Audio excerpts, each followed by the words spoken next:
Magandang umaga po mga kabayan. Welcome sa kanilaan ng Benaway Safe po ang lahat. Gusto ko na pumunta sa palengke. Ngayon po ang ating activities. Talagang ating activities po ngayon. Kapatambak po ako doon sa gilid sa aking gulayan. Lilipat po ako ng mga sigarilyas, sitaw at ang palaya. Tapos muna kasi palengke. Tingnan po natin ano po yung kung may jailmate na po. Ano po yung ating mababarat sa palengke. Come on, let's move on. Siyempre naman po pag-uban tayo sa palengke, yung represent naman natin yung pagiging artista natin. Biyaya ng Panginoon to eh. Para na may makita silang diba? Mas naghulas.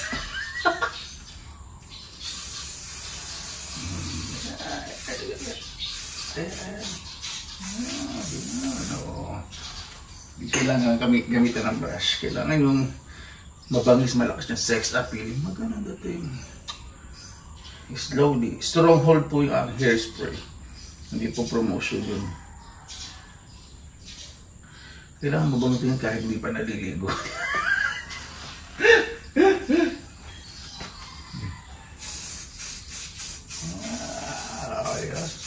Huwag niyo pa ididikit sa anit pag gumagamit mo ng hairspray. Kasi pag dumikit po sa anit yan, pag stronghold, magkikreate po yan ng dandruff. Lalo na kung nagmamadali kailangan maligo.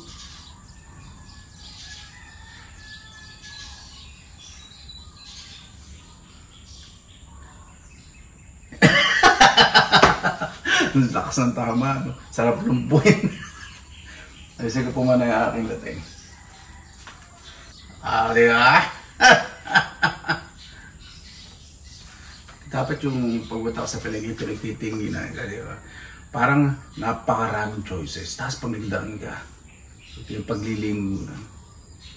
Sasabihin na ba? Tabi nyo na yung mga wallet nyo.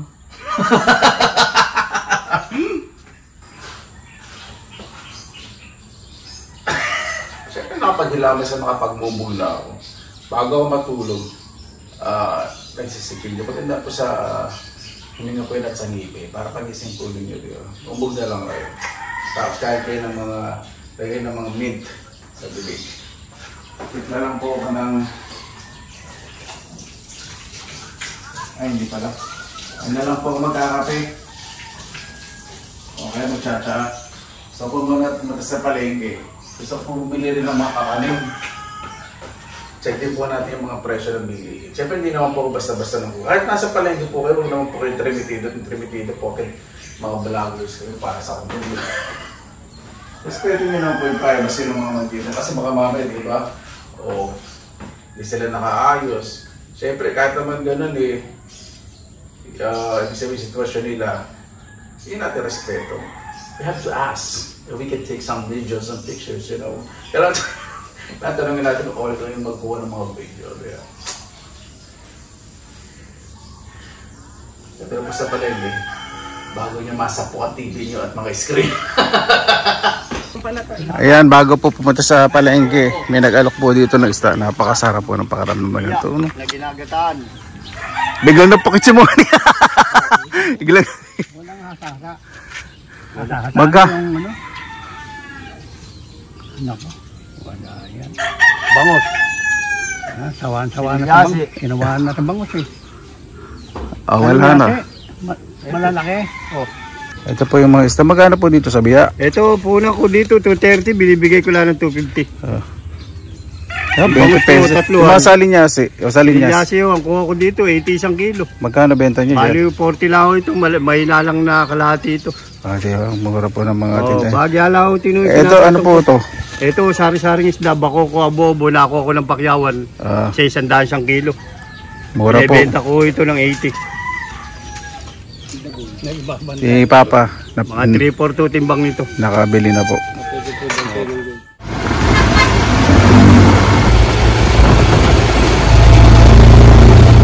Dito na po tayo sa palengke. 12 lang po ang isa bawat iwa.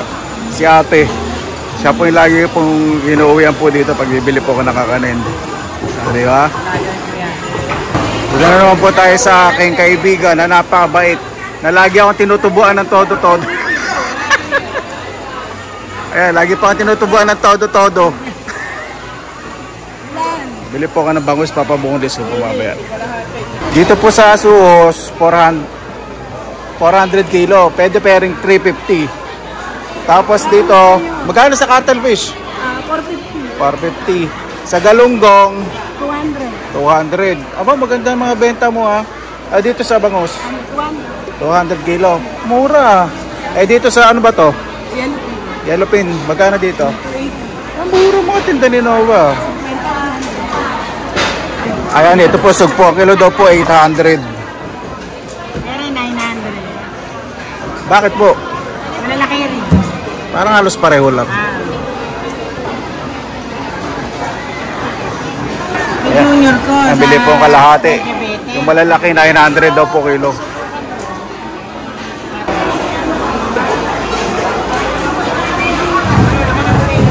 Ah?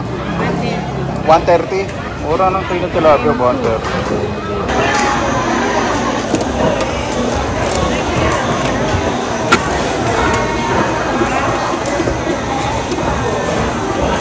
Nagpapaumpisa ka na? Pinalaw, panigi.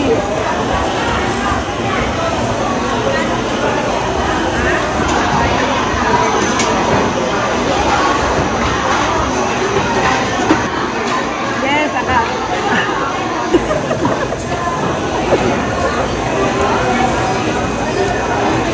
Ayan po si ate. Dito daw po kung magkano daw po yung kilo ng bangus. Kung pa-boneless po ninyo at pa-ready relleno, wala pong extra fee. Ibig sabihin kung magkano kilo po ng bangus, yun lang din po ang babayaran po ninyo. Ayan po. Si Nova, ano po yun? Ang big yun ano. Yung po yung ginagawang fish Shanghai, pwedeng gawing fish ball, fish stick, at mga nagmamayaman na luto.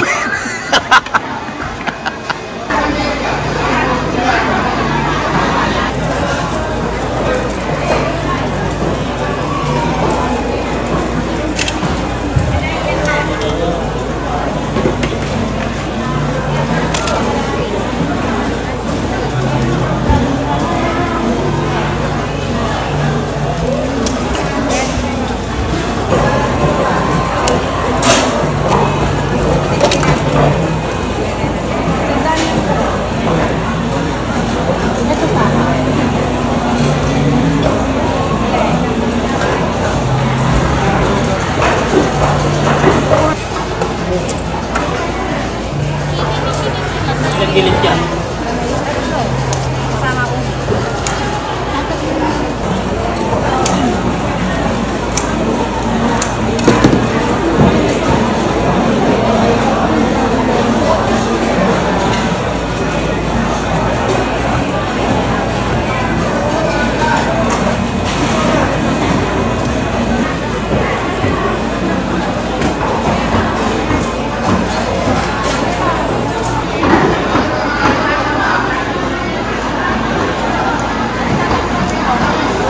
Ito po yung sobrang namimiss ko pong longganisa na maraming taba. Asin, paminta, saka tsuwete. Yun po si nanay. 150 daw po kalahating kilo, di ba? Mura. Ito pa yung sikat po sa amin sa Bulacan. Ako, napakasarap nito. Shoutout po kay Nanay Mayet at Tatay Aguk at hindi yan. Dito po sa palengke sa Bulacan, Bulacan. Ayan po si ate, ano pangalan niya ate? Arlene. Si ate Arlene. Ano po to, suki po ni nanay. Sabi ko nga po sa kanya, may Hercules magdala po sa alimango. Kaya lang napaaga. Napaaga po yung alimango. Inisip ko po kung saan ko naman po ilalagay po ito. Ayan. Sabi niya po lagi sa balde, ibuskan lang ng tubig sa kap. Basa. Basa. Tapos hindi na siya gagalaw. Hindi na. Ayun. Alam, mataas yung timba. Malaki po yan. Mahigit 2 kilo daw po. Yung isang piraso na yon mahigit 1 kilo. Tama po ba? Kulang 1 kilo. Walang 1 kilo. Si ate, yan po yung alimangong benta niya. Talagang lalaki po. Yan. Bili na po Magkano po kayo. yun? 2 kilo? 2 kilo. Pumatak lang May- ng 1,250. 1-2 kilo, 1,250 po. Dito po sa amin sa Bulacan. Tandaan niyo po si ate. Arlene. Yan dito. Sa lahat po ate. Ayan, dito na po tayo sa bahay. Sa sugpo po, simple lang po, ihalabos ko lang. Wala ka ng sugpo. Ito po kasi namimiss ko, kaya gusto ko po uling kumain ito. Dahil sa Finland, sobrang mahal po nito. Lagyan tayo ng konting paminta, totoong paminta. At dito naman sa pangatasapsap, tubig. Lagyan po natin ng kamatis, sibuyas. Malinis naman po yung kamay ko. Sa akin naman po lalantak nito. Maganda po kasi iniilalim po yung sibuyas sa kamatis. Bakit po? Para madaling kuhanin yung mga isda. Kasi itong sapsap, napaka-delicate nito pag na pakuluan. Yan, okay na. Lagyan natin natin yung presentation naman. Lagyan natin ng konting asin. Ito yung mga simpleng pagkain na talaga naman ang linam na ay panalong panalo. Okay na, asin na yun. Konting paminta kasi itong paminta po nito ay totoo. Takpan natin tong alimango. Sugpo. Hindi ko po muna lulutin ang alimango. Bukas na lang po. Yan. Yung low heat lang po yung sa ito, low heat. Para dahan-dahan po siyang maluto. Itong sapsap, hindi ko po tinakpan. Kasi pag tinakpan po ito, ma-overcook, maduduro. Gusto ko po yung ganyan, dahan-dahan na luto. Tapos, gamit kayo kutsara. Habang kumukulo, paliguan po ninyo. Makikita po ninyo yung mga palikpik niya pag umangat sa gilid. Palikpik, panahoy. Okay na po yun. Tapos pag kuluan na kuluan, ito na po yan. Ganyan po kabilis maluto po ang pangatasapsap. Ang masarap po sa pangat na sapsap, pag malambot na po yung kamatis sa sibuyas, maluluto na dyan po ninyo ng kalamansi. Gusto po talaga sa pangat may konting asin mula sa kalamansi. Naku, pampaalis lang sa din po yan. At pakulan nyo lang at luto na po yan. O, di ba? Ayan! Naku! Dinagdag ako po ng sabaw yung pangat. Parang lagi sinigang. Kasi gusto po talaga sa sap-sap. May sabaw. At luto na rin po ang ating sugpo. Ready na po. Kaya na po tayo. Mabuhay yan! Maraming salamat naman sa pagkakang kasama-sama na naman po tayo. Naway safe po ang lahat. Panahon po dito sa Pilipinas. Di naman po gano'ng kainit dahil may kilimlim, umahamog, bisan umuulan. Ay, napakasarap po talaga. Bago tayo isang salamatan po natin ng Panginoon. Panginoon, maraming salamat na po sa biyaya binigay niyo po sa amin sa araw na to. Gabayan niyo po kami lahat na nakipagsapalaran po sa buhay. Maging maayos po sa kalusugan ng bawat isa. May napapagsaluhan po sa pagkainan o makaraos man lang po ng ligtas sa isang araw. Kaya na po bahala po sa amin, sinusuko na po namin sa inyo lahat sa kanan ni Jesus. Amen. Natin nakawa. Layo po muna tayo ng soft drink. Ayan po yung sapsap. Isa po sa pinaka-paboritong isda ko po yan saka ng mga magulang ko. Napakasarap na talaga kasi ng soft drink. Simple-simple, pangat lang.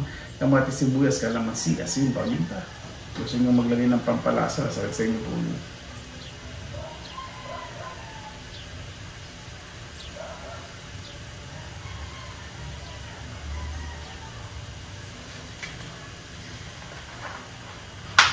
Kaya po kayo itong sukang paumbong, bigay po ito ng pamangkin ko po. Napakasarap. Ano po ito? Sasa, sukang sasa. Talagang, alam niyo po yung tuba, o nakainom na po kayo ng matamis yung bagong ani na tuba. Naku, napakasarap po inumin sa umaga. Diba, nanay ko po, sinasabaw po sa kanin. Ito ba ay iniinom din straight? Gusto pa rin nga ni Kenny, ito ba?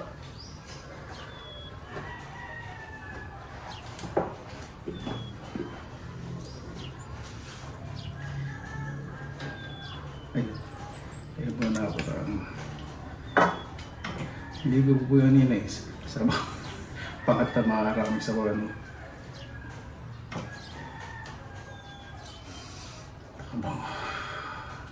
Sabaw pa lang po talaga na itong sapsa. Ito po isa sa napakalasa at napakasarap na isda. Parang ayungin. Yung ayungin di ba, lit-lit pero napakalasa. Meron po itong asin, sili sa kayong suwat sa sa. Puno na tayo nitong sapsap.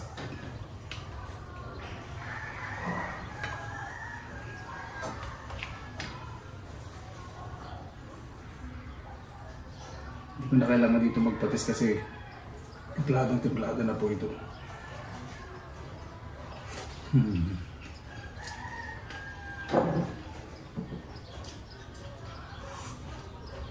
Napakasarap talaga. Napakasarap na sapsap.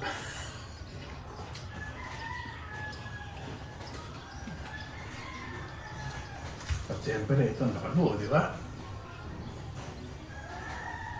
Dahil mo na napalusog po na ito.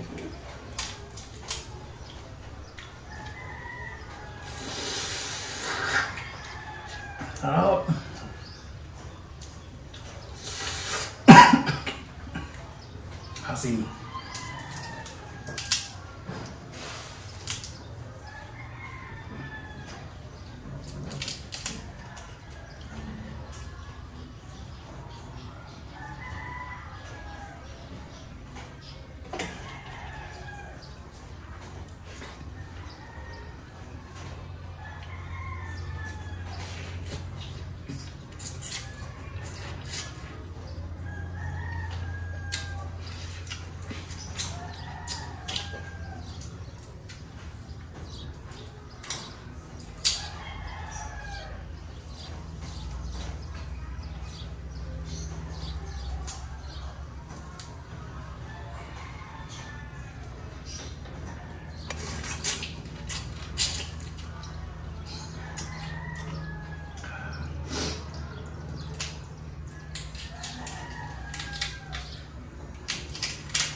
Po. Ay, no.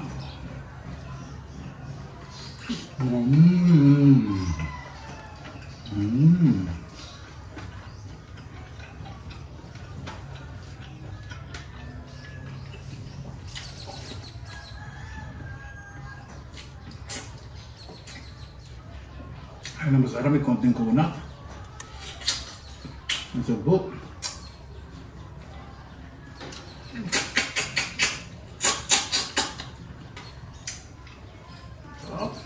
Parang suka.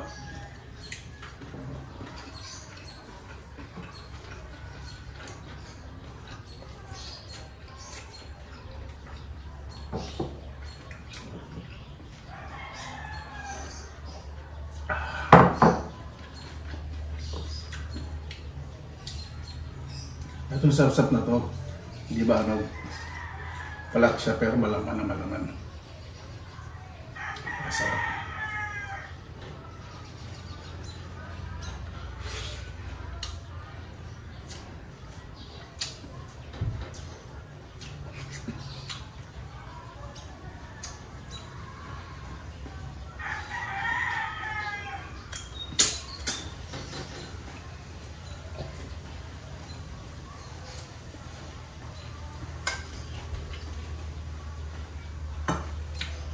Malaki po ito namin ng sapsap eh.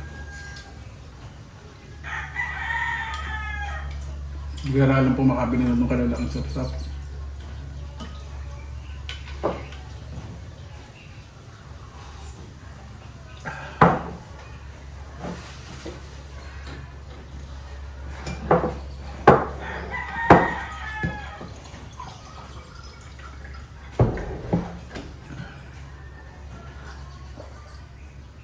ko muna minom ng maraming soft drinks kasi gusto kong enjoy kong aking ulam.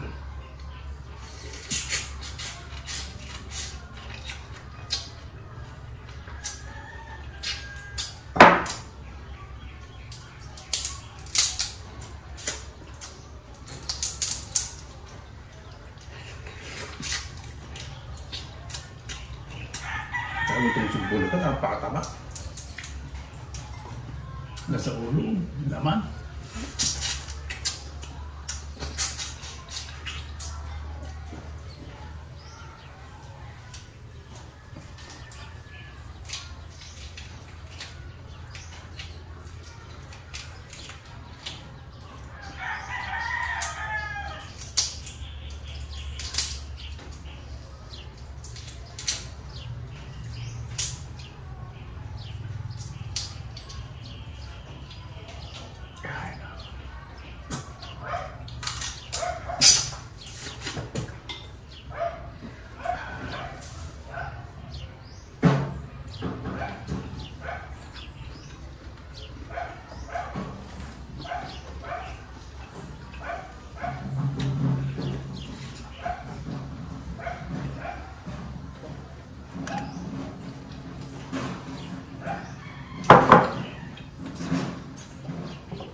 Tinong-tente na yung suka sa bali. So, napakasarap.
Kapag ano po, hindi overcook ang sugo, dali pong balatan.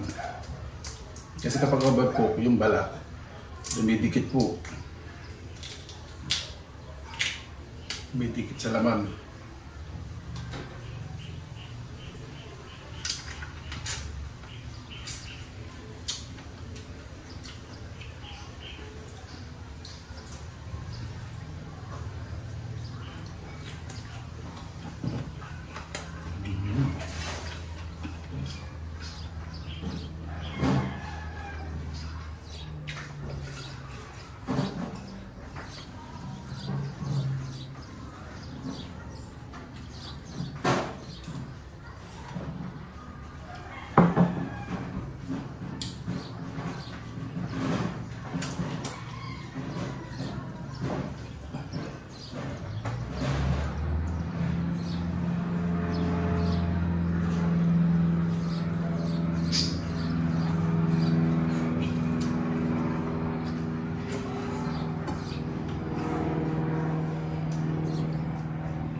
Sigurado tuwan-tuwa nito si Garfield, yung pusong iligaw ko.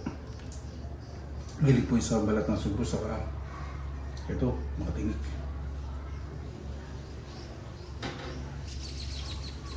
Mamaya mag-ingay na yun pag nandito.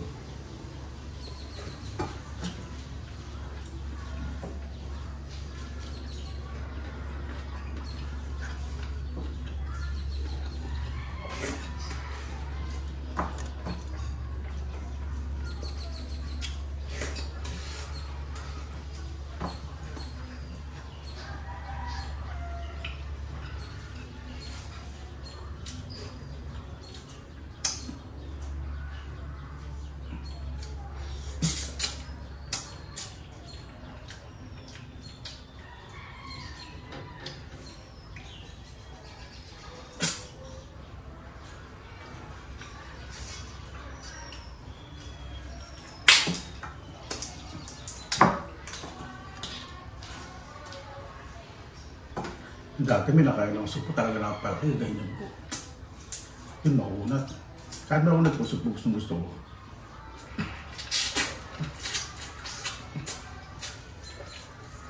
Ito, sariwan, nabili ko eh.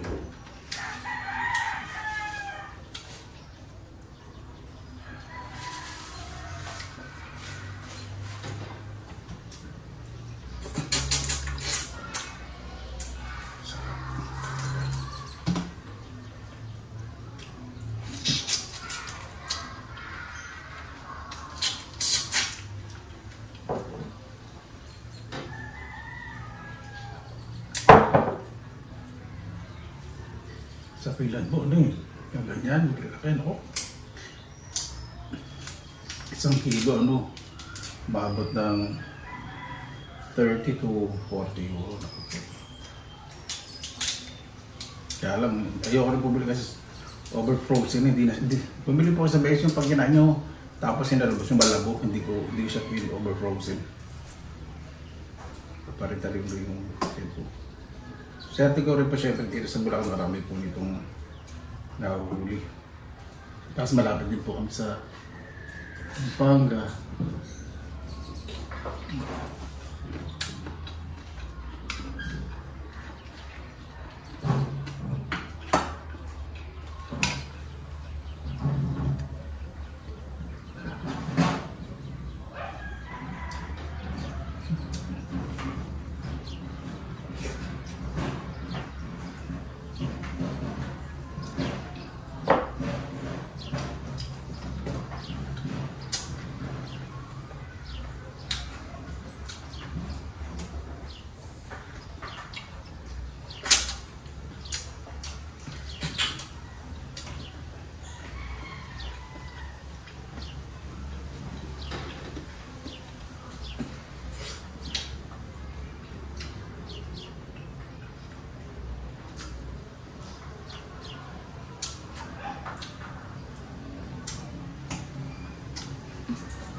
Ayaw mo kasi pamangkin ko sa Pambong Bulacan. Doon po siya nagtatrabaho. Yan po, binili niya po ako ng Lukong Pambong. Pamangkin ko po sa kamag-anak. Napakabait.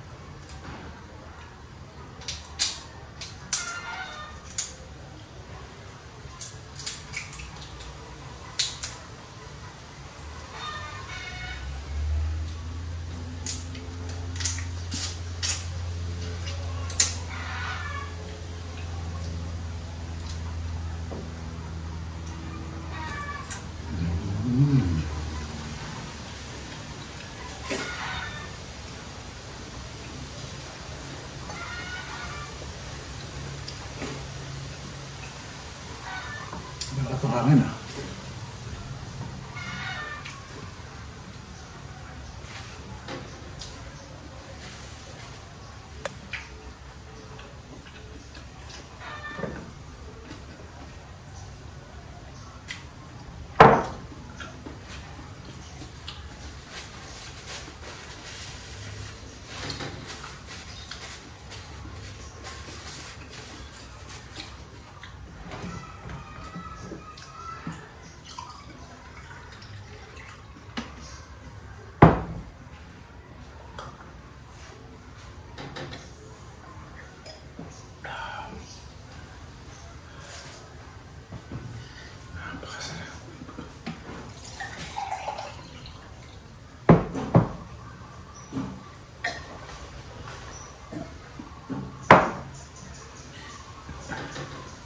Para po bago tayo tapos pasalamatan po muna natin ng Panginoon.